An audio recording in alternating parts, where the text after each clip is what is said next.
Good afternoon, traders. This is Bob Haberkorn, company from RJO Futures in Chicago on Wednesday, September 26th.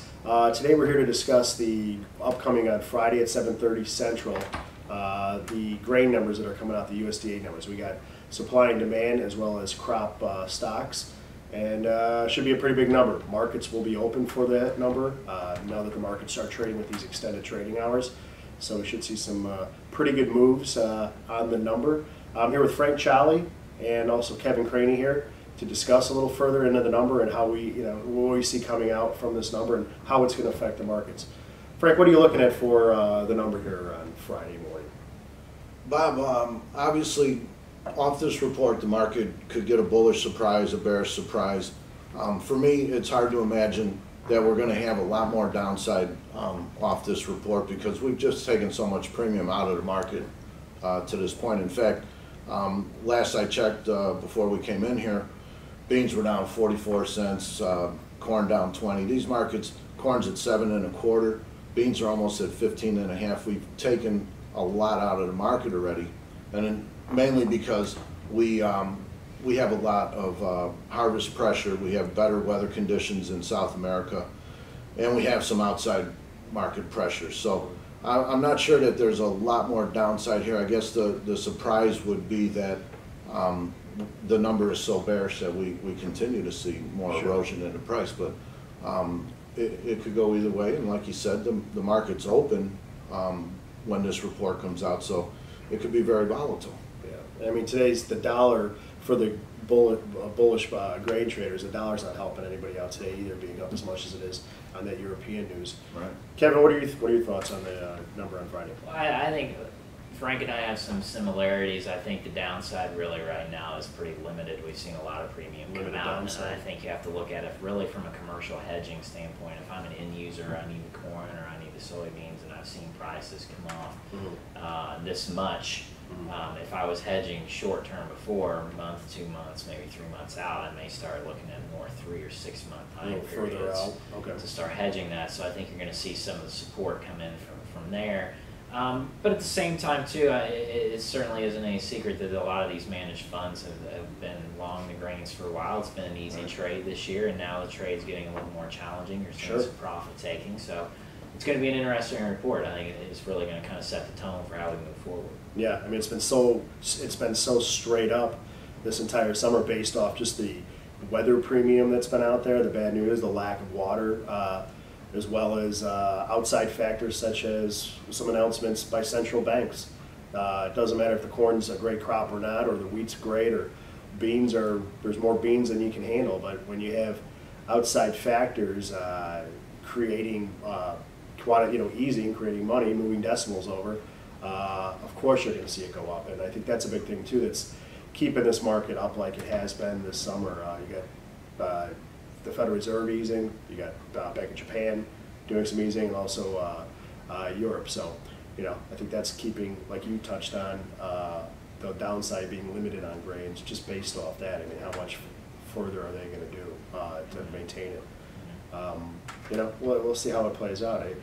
Frank, what are you thinking about on beans being below 16.580?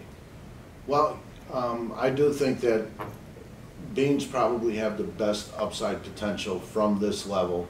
It is a $2 pullback in 2 to 3 week period, and soybean export sales have been so robust that I just don't think it's possible to maintain that rate of sales. We can't afford to let the price come down any further. And where are those exports? Is that when you're talking about the export numbers? Are the majority of that isn't? I mean, we're seeing that out of Chinese demand. Is that right?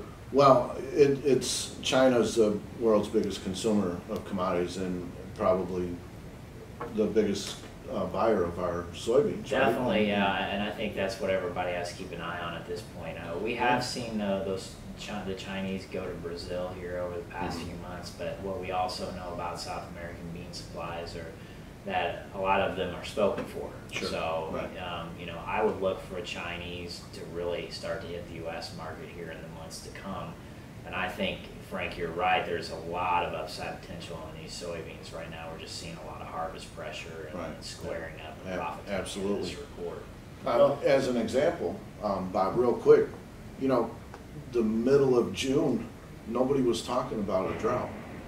We were talking about how many acres we planted and what perfect ideal conditions we had to get started on putting a crop in the ground. Yeah. And then all of a sudden, you know, things kind of exploded to the upside, and we got everybody all bulled up on this stuff. They were talking about $20 soybeans and, you know, $10 corn, and all of a sudden, you know, it just got a little too crowded. Everybody was bulled up on this stuff, like you talk about these trend following hedge funds. You know, when these guys start to get out of a trade, you know, you want to just get out of the way and let them do what they're going to do. The market has some big swings, and I think that there's a tremendous amount of potential still, you know, to go back to these levels, because we don't feel an immediate need right here, right now, to ration demand, because we have this supply hitting the pipeline. Doesn't mean we're going to make it through the marketing year with what we have. It's going to take time to rebuild these supplies. Well, what about crop condition? I know you and I have talked about recently about the condition of specifically in the corn crop, despite supply numbers. I think, yeah, and I think it's important to understand that the dynamics of each particular grain market are a little bit different than how they're trading. I think beans, certainly the big fear there is supply and where China and Japan are going to come and source for these soybeans. But when we look at corn, I think one problem that we really have to look at is quality. We've had a low test weight. In a drought type year, you're looking at toxins, aflatoxins that may come into the crop. You're seeing a lot of this corn actually go into elevators early, straight out of the field, because some farmers don't want to take that risk of mixing what may be some bad quality corn with some good quality corn if they can salvage some of that good quality. So how much is going to be there? I think that's a big question lingering in some people's minds, and what's helping support this corn market as we kind of move forward. Well, it's going to be an interesting number either way. You know, I think I agree with both of you guys too that, you know, the downside is limited on this.